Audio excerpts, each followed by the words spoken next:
Shri Sai Ram. This is the Sai Satcharitra, Chapter 1. In this chapter, we cover the salutations and the story of grinding wheat and its philosophical significance. According to the ancient and revered custom, Hemant Pant begins the work Shri Sai Satcharitra with various salutations. First, he makes obeisance to the god Ganesh to remove all obstacles and make the work a success, and says that Shri Sai is God Ganesh himself.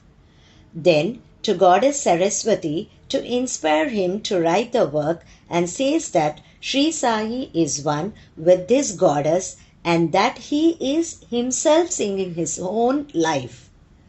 Then to the gods Brahma, Vishnu and Shankar, the creating, preserving and destroying deities respectively, and says that Sainath is one with them and he, the great teacher, will carry us across the river of worldly existence.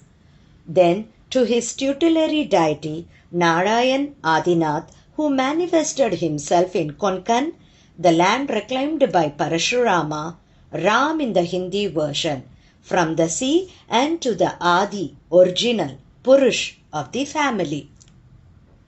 Then to Bharadwaj Muni, into whose Gotra, that is the clan, he was born, and also to various rishis, Yajnavalkya, Bhrugu, Parashar, Narad, Vedavyas, Sanak, Sanandan, Sanat Kumar, Shuka, Shaunak, Vishwamitra, Vashishta, Valmiki, Vamadev, Jaimini, Vaishampayan, Navayogendra, etc. and also modern saints such as Nivruti, Jnanadev, Sopan, Muktabai, Janardhan, Ekanath, Namadev, Tukaram, Kanha and Narahari, etc.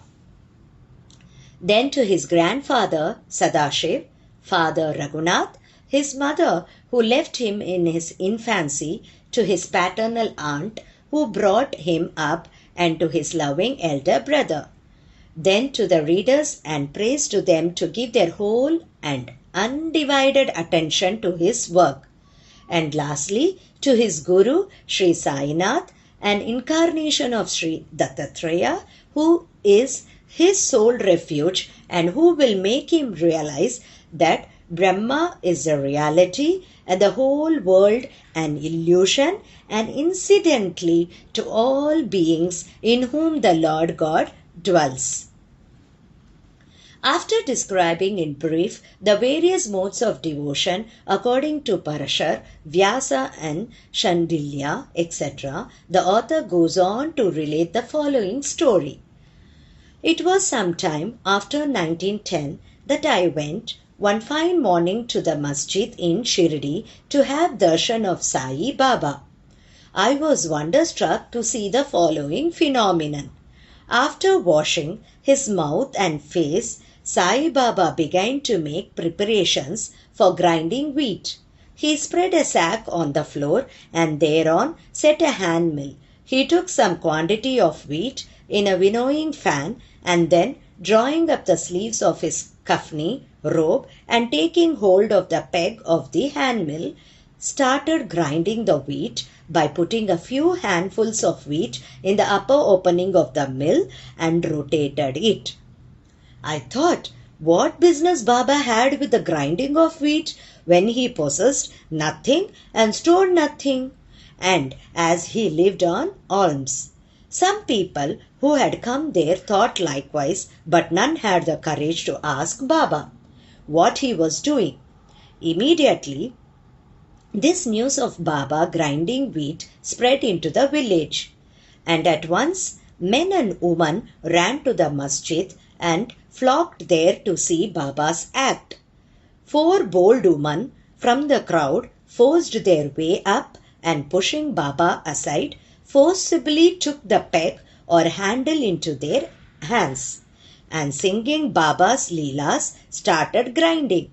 At first, Baba was enraged, but on seeing the woman's love and devotion, he was much pleased and began to smile. While they were grinding, they began to think that Baba had no house, no property, no children, none to look after, and he lived on alms, and therefore he did not require any wheat flour for making bread or roti. What will he do with this large quantity of flour? Perhaps, as Baba is very kind, he will distribute the flour amongst us. Thinking in this way, and while singing, they finished the grinding, and after putting the hand mill aside, they divided the flour into 4 portions and began to remove them by taking 1 portion per head. Baba, who was calm and quiet up till now, got wild and started abusing them, saying, "Ladies, have you gone mad? Whose father's property are you looting away? Have I borrowed any wheat from you so that you can safely take the flour? Now do this. Take the flour and throw it on the village borders." On hearing this, the women felt abashed and, whispering amongst themselves, went to the outskirts of the village and spread the flour as directed by Baba. I asked the Shirdi people, what was this that Baba did? They replied that as cholera epidemic was spreading in the village, this was Baba's remedy for the same. It was not wheat that was ground, but cholera itself was ground to pieces and pushed out of the village. From this time onward, the cholera epidemic subsided and the people of the village were happy. I was much pleased to know all this, but at the same time my curiosity was also aroused. I began to ask myself, what earthly connection was there between wheat flour and cholera? What was the causal relation between the two and how to reconcile them? The incident seems to be inexplicable. I should write something on this and sing to my heart's content Baba's sweet Leelas, thinking in this way about this Leela. My heart was filled with joy, and I was thus inspired to write Baba's life, the Sai Satcharitra. And as we know, with Baba's grace and blessings, this work was successfully accomplished. Philosophical significance of grinding. Apart from the meaning which the people of Shirdi put on this incident of grinding wheat, there is, we think, a philosophical significance too. Baba lived in Shirdi for about 60 years, and during this long period, he did the business of grinding almost every day. Not, however, wheat alone, but the sins, the mental and the physical afflictions and the miseries of his innumerable devotees. The 2 stones of his mill consisted of Karma and Bhakti, the former being the lower one and the later the upper one. The handle with which Baba worked the mill consisted of Dhyan. It was the firm conviction of Baba that knowledge or self-realization is not possible unless there is the prior act of grinding of all our impulses, desires, sins, and of 3 gunas.